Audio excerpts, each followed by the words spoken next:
우리는 부모와 친구와 스승에게 빚을 지고 있을 뿐 아니라 하나님께도 빚을 지고 있습니다. 하나님은 우리를 지으사 우리에게 어떤 일을 맡기시고 그에 알맞는 재능과 은사를 주셨습니다.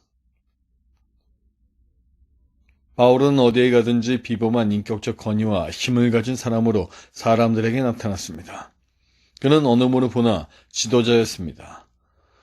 오래전 상하이에서 있었던 선교자 지도자 모임에서 허드슨 테일러의 뒤를 이어 중국 내지 선교회의 책임자가 된 호스트는 훌륭한 지도자의 표지가 무엇이라고 생각하느냐는 질문을 받고 늘 하듯이 특유의 유머로 이렇게 대답했습니다.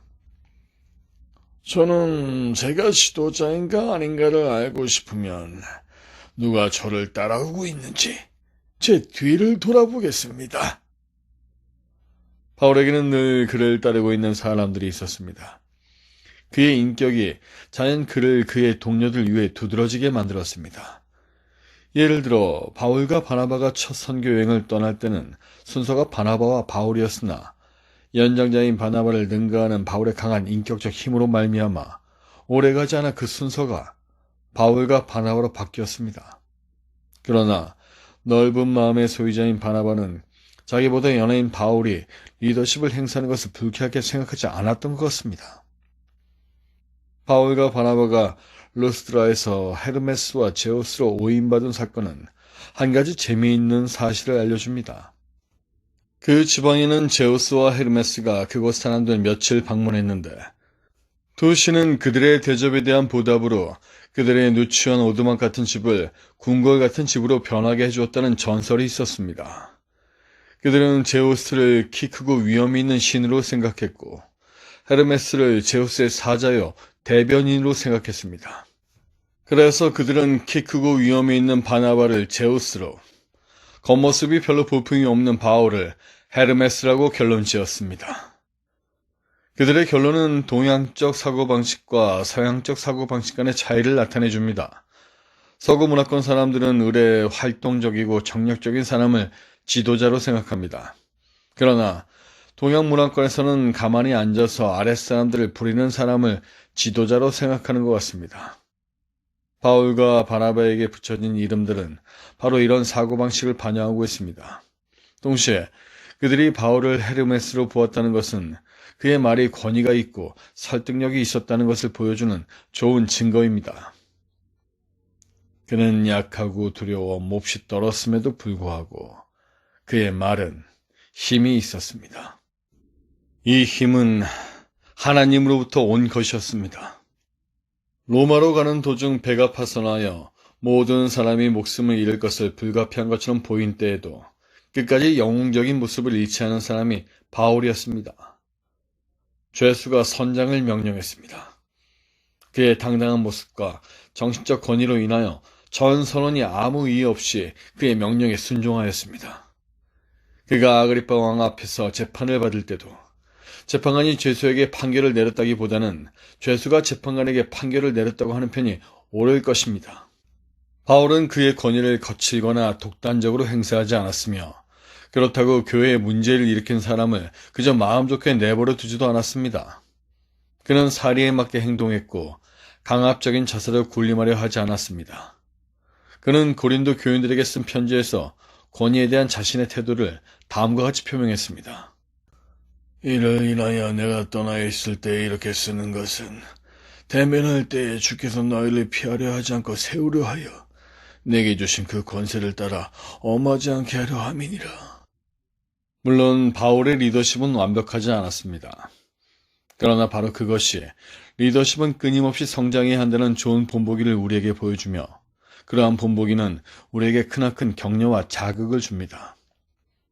리더십은 일정한 목표와 목적을 가지고 여러 영역에서 자신을 끊임없이 개발시켜 나가야 합니다. 영적 지도자에 대한 바울의 개념은 그가 지도자의 역할을 묘사한 단어들 속에 반영되어 있습니다. 지도자는 한 집안의 재산을 관리하는 청지기입니다. 지도자는 일을 지휘하며 앞장서서 사람을 이끄는 사람, 곧 다스리는 자입니다. 지도자는 또한 성도들을 지켜 보호하는 감독자입니다. 지도자는 성숙한 신앙을 가진 장로입니다. 물론 지도자라고 해서 누구나 이 모든 역할을 다 할 수는 없습니다. 그러나 바울이 이러한 단어들을 사용하여 리더십의 역할을 설명한 것은 지도자 임무가 복합적 성격을 띠고 있다는 것과 아울러 리더십을 행사하는 데 있어 융통성과 적응성이 필요하다는 것을 나타내 줍니다.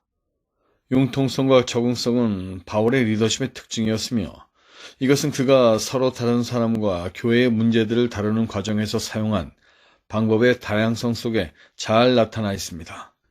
때로 바울은 인자한 부모와 같았습니다.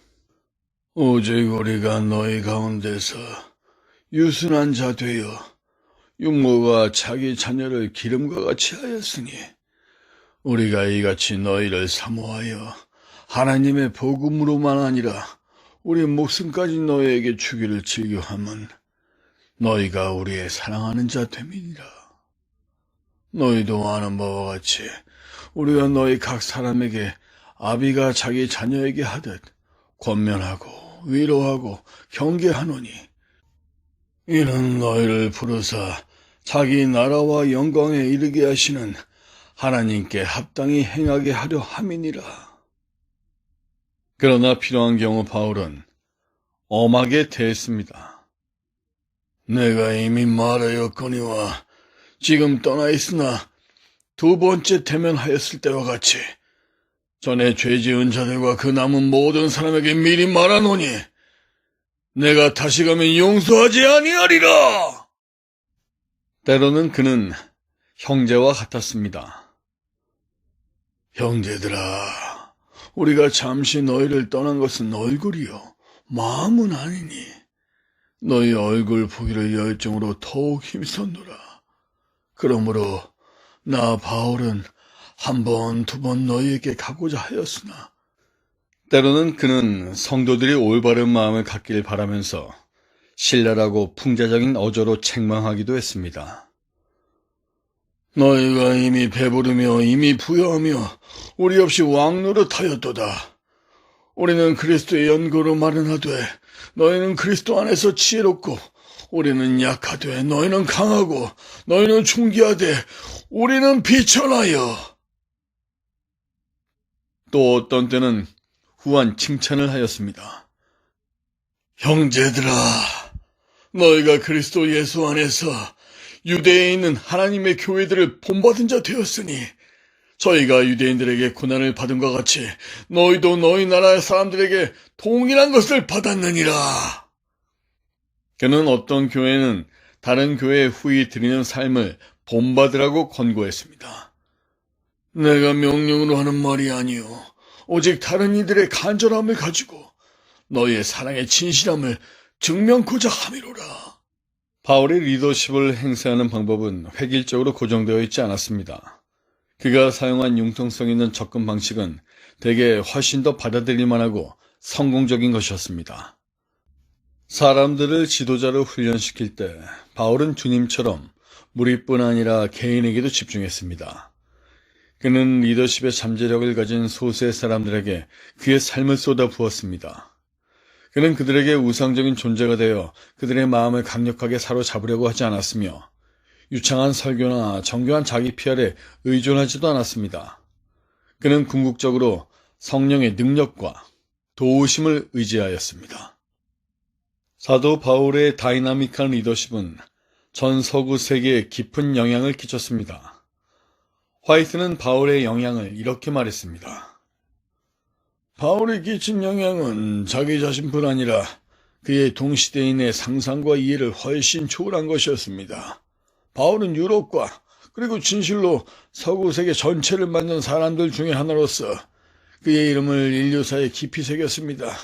왜냐하면 그가 쓰고 주장한 것들은 중세의 모든 생활 방식의 불문의 전제가 되었고 바로 그 위에 근대 서구 문명이 세워졌기 때문입니다. 그의 리더십의 두드러진 특징은 세월이 지나가도 약해지지 않았고 감옥도 그것을 제한할 수 없었다는 점이었습니다. 노인이 되어서도 그는 여전히 일단의 다이나믹한 젊은이들의 모델과 지도자가 되었습니다. 그를 따르는 사람들의 마음속에 끼친 그의 영향은 그가 그들에게 다시는 그를 보지 못하려고 말했을 때 흘린 그들의 눈물 속에 잘 드러나 있었습니다.